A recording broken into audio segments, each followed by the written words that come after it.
I'm Ryan from Fireside Yankees, and in today's video we're talking about the Yankees being potential frontrunners for Hector Neris. Now, Mark Feinside of LB.com is reporting that they are alongside the Texas Rangers in that regard. Both those teams have kind of emerged as frontrunners. It was reported earlier yesterday that from Hector Gomez that the Yankees were heavily interested. I think that this interest is legit. I don't know if they end up getting him, but they seem to really like what he can bring to the table. He is a fastball splitter guy. He spent the last 2 years with the Houston Astros, spent the entirety of his career up to 2021 with the Philadelphia Phillies, serving as a setup man and a closer. A lot more inconsistent in Philly. He was not, a consistently elite or dominant reliever. Even in his first year with Houston, he struggled in terms of his ERA, but the underlying metrics were really good. This past season, kind of the inverse of that situation. He had a massive differential in ERA and FIP. And while I do believe that he's going to be due for some regression, he's not going to put up the 1.71 ERA that he put up this past year. I still believe he's going to be one of the better relievers in baseball. He's a high leverage option. He's a guy that the Houston Astros have gone to in their 8th or 9th inning, in their 7th inning, whenever they need big outs. And he's been big time for that because of the fastball splitter combination. The Houston Astros, helped him increase his release points, so he released from a higher slot. That has allowed him to generate a little bit more vertical ride on his four-seam fastball, which has made it harder to hit. Over the past 2 years, it's been a pretty good fastball, all things considered, in terms of results. And it's even gotten more swings and misses this past year, despite it losing a tick of velocity.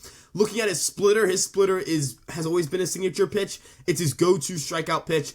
Great contact management. There's a lot to really like here. The differential in vertical separation between his splitter and four-seamer is also huge too. There's about 18 inches of vertical separation between the four-seamer and the splitter, so hitters have a really hard time picking up both pitches. This past season, batters hit 171 against the splitter, just 1 home run all year, 42.2% whiff rate. It is a truly excellent pitch. Look at the four-seam fastball. Batters hit 153 against it, 5 home runs all year, a 29.1% whiff rate. These two pitches are excellent. He's also got a sinker he can mix in, 256 average against, 395 slugs, so average is kind of high, but the ability to slug off of it is not there. Batters have a hard time generating damage contact against it. Not a lot of whiffs, but again, that's expected for a sinker. Overall, I really like his profile. I think the fit makes sense in New York. He is a fly ball pitcher, but he's been a fly ball pitcher in Minute Maid Park, and that hasn't necessarily been an issue for him. Actually, according to StatCast, he would have allowed one fewer home run over the last 2 years had he played at Yankee Stadium, and this past year would have allowed 3 fewer home runs had he played at Yankee Stadium, because he allowed 10. He would have allowed 7 in New York. But ultimately, he allowed 7 this year. I guess it's also accounting for the postseason home runs and whether those would have gone out or not at Yankee Stadium.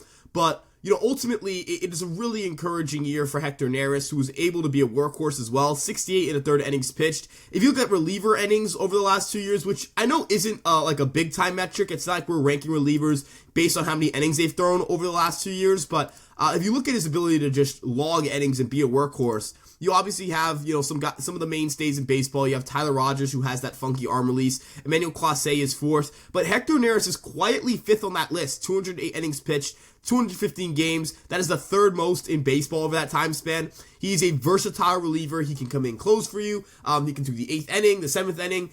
He can get lefties and righties out because of his pitch mix. He has the sinker for right-handed batters. The splitter works to lefties and righties. But if you think about what works for lefties and what works for righties, as a right-handed pitcher, vertical separation and vertical deception works better against left-handed batters, so it makes a lot of sense that Hector Neris has had success against them, but his ability to finally manage outcomes, consistently against both righties and lefties has elevated his profile a ton. Something that he's really changed with the Houston Astros, I kind of spoke about his ability to generate more ride on his fastball and more carry, which gives it more swing and miss and playability up in the zone, but we've also seen the home runs per 9 go down. He gave up a lot of home runs in Philly. He had a 1.30 home run per 9. As a result, he was a wildly inconsistent reliever, did not have a great reputation in the city of Philadelphia. Specifically in his last year before leaving, he had a 3.63 ERA, and that's great, but he had a 1.45 home run per 9 rate. And as a result, it's hard to trust a player like that. When players give up home runs coming out of the bullpen, it's hard to trust them. And in his time in Philly, he would have years where he was, one of the best high-leverage relievers in baseball, and he would have stretches where he was a net negative on that side of things. So the Yankees hopefully can get that more consistent outcome, the ones that they've seen him get in Houston, where he hasn't been giving up home runs, where, he's been getting soft contact, he's been, getting swings and misses, getting swinging strikes, all that stuff. Ultimately, I'm really encouraged by the numbers and the underlying metrics. Again, I know he's due for regression. He's entering his age 35 season. Steamer projects him for a 4.09 ERA. I am certainly not sitting here and saying he's going to repeat a sub-2 ERA, but I do believe he can be a pretty excellent reliever for the New York Yankees, and I have a lot of faith here. Like, I think this is a pitcher who has a lot of upside. He has a different look from a lot of guys in the Yankee bullpen. There's really nobody in the Yankees and the Yankees as a whole who relies on a splitter as their primary strikeout pitch. I think that different look is going to help the Yankees a lot. Having guys who have different looks, having guys who, generate different looks and can pitch in different parts of the zone, in different quadrants of the zone, creates deception, and it creates a lack of consistency in a team's bullpen, which I think is important. You don't want hitters to get set on a hard sinker and be used to seeing that and say, all right, we can adjust to the sinker. You want to have guys in your bullpen who have different looks. And for people who are wondering, are the Yankees too right-handed in their bullpen? Well, Hector Neris, again, can get left-handed batters out. In his not a short major league career, his long major league career, he has a 295 WOBA against left-handers. They've hit only 222 with a 364 slugging percentage.